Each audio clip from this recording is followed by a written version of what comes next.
అంటే ఇంత అద్భుతంగా అబద్ధాలు చెప్పొచ్చని మాకు తెలియదు సార్. అధ్యక్ష 30,000 ఉద్యోగాలు ఇచ్చినామని చెప్పి బడ్జెట్ స్పీచ్ లో చెప్పారు అధ్యక్ష. 30,000 ఉద్యోగాలు. నేను అడుగుతా ఉన్నా అధ్యక్ష, 30,000 ఉద్యోగాలు ఎక్కడిచ్చారు సార్?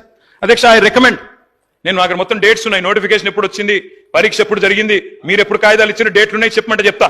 అధ్యక్ష డేట్ స్టాఫ్ నర్స్ ఉద్యోగాలకు నోటిఫికేషన్ ఇచ్చింది 20 డిసెంబర్ 2022, పరీక్ష పెట్టింది ఆగస్టు 23, సింగరేణి ఉద్యోగాలు నోటిఫికేషన్ వచ్చింది జూన్ 22, తుది పరీక్ష పెట్టింది సెప్టెంబర్ 22, పోలీస్ కానిస్టేబుల్ ఉద్యోగాలకు నోటిఫికేషన్ ఏప్రిల్ 22, ప్రిలిమ్ పరీక్ష ఆగస్టు 22, ఫిజికల్ టెస్ట్ జనవరి 23, మెయిన్ పరీక్ష ఏప్రిల్ 23. ఇవన్నీ కలిపి 30,000 ఉద్యోగాలు మేమిచ్చినామని కేసీఆర్ గవర్నమెంట్ లో పరీక్షలు పూర్తయ్యి మొత్తం జరిగిన తర్వాత ఇవాళ వచ్చి వీరు మేము ఉద్యోగాలు ఇస్తామని చెప్తున్నారు అధ్యక్ష. నేను వారిని ఒకటే అడుగుతా ఉన్నా అధ్యక్ష.